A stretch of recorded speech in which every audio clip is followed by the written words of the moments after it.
Hello guys, ഇന്ന് നമ്മൾ യാത്ര ചെയ്യുന്നത് മഞ്ചേരിയിൽ നിന്ന് ചെന്നൈ അടുത്തുള്ള തിരുവണ്ണാമലയിലോട്ടാണ്.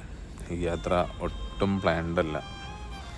ട്രെയിനിലെ ടിക്കറ്റ് എല്ലാം ബുക്ക് ചെയ്തു, പക്ഷേ അത് ക്യാൻസലായിപ്പോയി. RS പോലും കിട്ടാത്ത സാഹചര്യം വന്നപ്പോൾ കാർ എടുത്ത് അങ്ങോട്ട് പോകാമെന്ന് വെച്ച് ഒറ്റ മൈൻഡ്. കൂട്ടത്തിൽ ഫാമിലിയും കൂടെ ഉള്ളതുകൊണ്ട് യാത്രേൻ്റെ ആ ഒരു ചടപ്പുണ്ടായിരുന്നില്ല.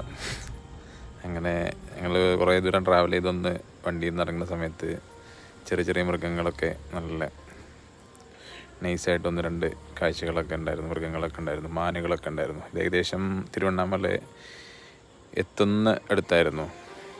രാത്രിയായിട്ടുണ്ടായിരുന്നു. ചെറിയ ചാറ്റൽ മഴയൊക്കെ ഉള്ളതുകൊണ്ട് ഇങ്ങനെ ജസ്റ്റ് റോഡിൻ്റെ അടുത്തുണ്ടായിരുന്നു. അപ്പോൾ ആ സമയത്താണ് നമ്മൾ ഈ റോട്ടിലൂടെ കുറേ പേര് ചെരുപ്പിടാതെ നടക്കുന്നത്. ഇങ്ങനെ ഒരേ ഡയറക്ഷനിൽ അങ്ങനെ നടക്കുന്നതായിട്ട് ശ്രദ്ധിക്കാൻ പറ്റി. പിറ്റേ ദിവസം രാവിലെ അതിനെക്കുറിച്ച് ഇങ്ങനെ നോക്കുമ്പോഴാണ് ഇവിടെ ഒരു ഗിരിവലം എന്ന് പറഞ്ഞിട്ടുള്ളൊരു സമ്പ്രദായം, ഒരു ആചാരമുണ്ട്. ഗിരിവലം എന്ന് പറഞ്ഞിട്ട് ഇവിടെ ഒരു മല ഇരിക്കുന്നുണ്ട്. ആ മലയ്ക്ക് ചുറ്റും പ്രദക്ഷിണം ചെയ്യുന്നതാണ് കണ്ടുകൊണ്ടിരുന്നത്. അത് രാത്രി ഞാനൊരു 9-9:30 കാണുന്നത്. പക്ഷെ അവിടെ ചോദിക്കുമ്പോൾ ഒരു 24 മണിക്കൂറും നടക്കുന്ന ഒരു സംഭവം. 14 കിലോമീറ്ററോളം ഡിസ്റ്റൻസ് ഉണ്ട് റൗണ്ട് ചെയ്യുന്നത്. പിന്നെ അടുത്ത അമ്പലത്തിൻ്റെ ഒന്നും പറയേണ്ടതായിട്ടില്ല. അത്രയും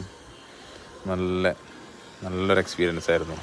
ഒട്ടും പ്ലാൻഡ് അല്ലാത്തതുകൊണ്ടായിരിക്കാം ഇത് നമ്മൾ പ്രതീക്ഷിക്കാതെ വന്നിങ്ങനെ കാണുമ്പോഴുള്ളൊരു സന്തോഷം നല്ലൊരു എക്സ്പീരിയൻസ് തന്നെ ആയിരുന്നു. ഞങ്ങൾ ജസ്റ്റ് അമ്പലത്തിലേക്കൊന്ന് കയറി തൊഴുതു, ജസ്റ്റ് ഇവിടെ നിന്ന് ഇറങ്ങി.